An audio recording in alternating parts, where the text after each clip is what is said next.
Good Friday morning, everyone. Welcome back. You're watching the Kaiser Report. It's Friday morning, the end of a horrendous week here with regard to the devastation caused by the hurricane and the cleanup efforts that are taking place all around the Appalachian region, down into Georgia, North Carolina, Southwest Virginia, and the East Tennessee portion has received a lot of damage and necessary cleanups that are going on as we speak still.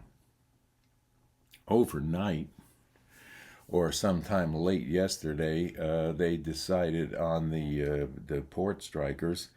The Longshoreman strike has come to an agreement that will settle this. Joe Biden is eager to take credit for all this, which he's had nothing, if anything, to do with at all.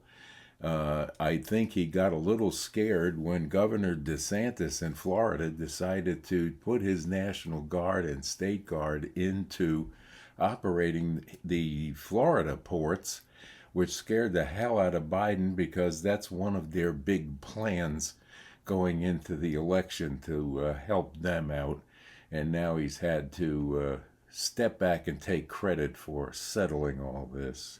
And I'm sure we'll hear more and more of that out of the mouths of Walz and Harris as they go forward with trying to fool the country into thinking that they actually can do something of that magnitude.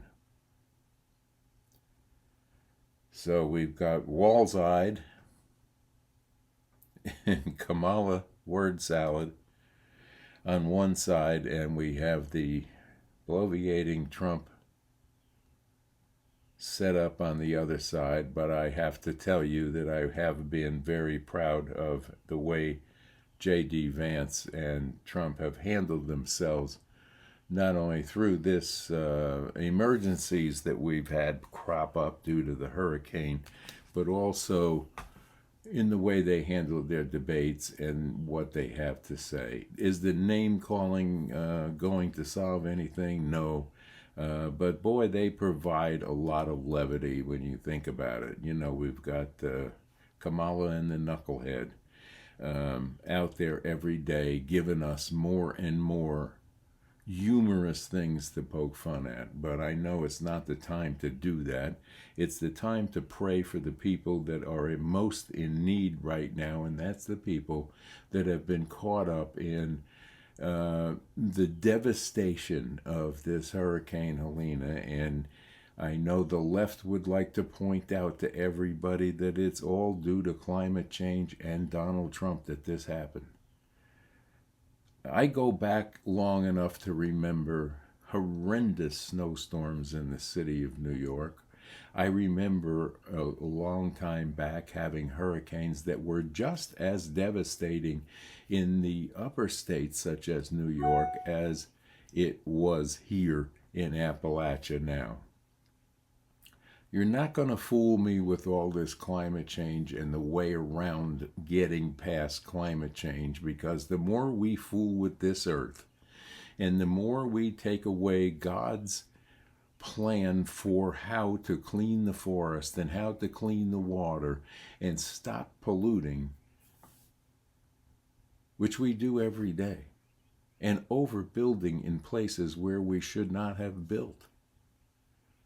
This is a direct result of climate change. And then we can take a look at China, where we're getting all these goods. They are raping the land and causing a lot of problems over there with not only carbon, with other things.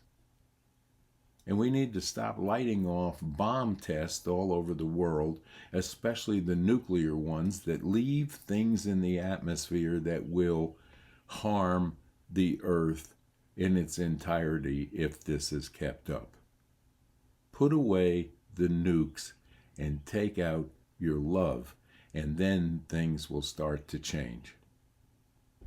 Everybody has an agenda, and attached to the agendas they have is usually a paycheck or a way to cash in on someone else's miseries. Remember that. price gouging that they're talking about from a level of the economy is not what we need to worry about. What we need to worry about is price gouging as it's going to exist with the poor people that have lost their homes, livelihood, and in some cases family members in Appalachia, in Georgia, in Florida, and so on and so on.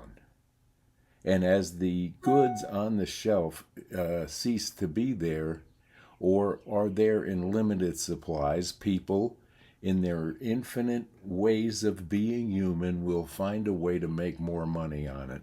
And you have to understand that that's just life. Had we not given $250 billion to illegals that entered this country without a reason to enter the country other than the borders were thrown wide open, maybe we'd have money to help. FEMA is out of money, according to Alejandro Mayorkas yesterday, and they can't sustain if we have another hurricane. Well, how about getting $81 billion back from Zelensky? How about getting $256 billion back from illegal entries into this country and help our veterans? How about asking all of the countries that we give money to, such as Iran, who are in the streets yelling, "Death to America," how about asking for that money back? And then maybe we could help our own citizens. Why in the world are we out helping every other country in the world get loose of their problems that would sooner see you dead than alive? This is where our elected officials in government has gone wrong. It doesn't take a genius to see this. And if you're going to sit there and listen to Rachel Maddow and Morning Joe and people of that nature tell you their beliefs, you're going to be wacky, because you cannot trust a word legacy media and their minions have to say to you. It's time to put on your big boy pants, stop, look, and listen to what the truth is, and make up your own minds. I am very pleased that the Longshoremen are going to go back to work.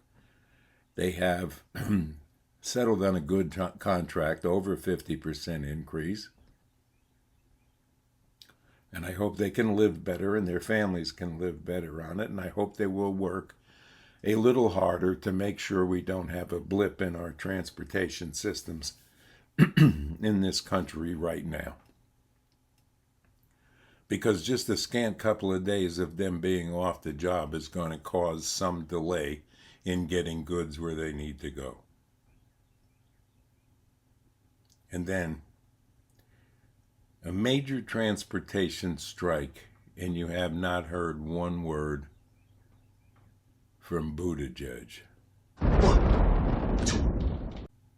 What does that tell you?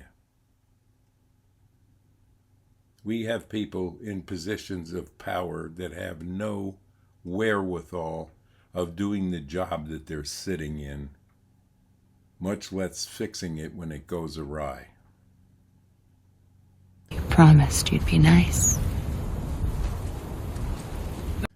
So that's our Friday morning broadcast to you all from the Kaiser Report. I'd like to tell you that we were going to go somewhere this weekend and get some film out to you for some fun stuff, but it's not a fun situation that we find ourselves in this weekend, because getting to the places that are awesome and fun and things to film have been blocked by down bridges, down roads, and families trying to locate what's left of their loved ones and their belongings. So I urge you, as of yesterday, please, if you're thinking about hitting the roads to go look for anything or look at what's happened or the devastation, Stay out of their way. Stay home, because I tell you, it's a massive cleanup effort, and please do not get in the way of the volunteers, the linemen, the telephone people, and anyone else that's out there trying to get services so sorely needed back to the individuals that have to communicate with their family to let them know they're either safe or, in some cases, gone. And thank you, Elon Musk, for providing Starlink to the most devastated areas in western North Carolina and Georgia and East Tennessee, where it was sorely needed, to let people communicate with the rest of their family around the country, around the world, to let them know they're still alive. Elon Musk, you're a great man, and thank you from all of America for being who you are. So with that, it's a end of a somber Friday, and we'll be back here on Monday morning with the Kaiser Report, and I'd like to wish you all a very happy, God-blessed weekend. And please stay safe, stay out of harm's way, and stay tuned to the Kaiser Report. Thank you. Bye-bye now.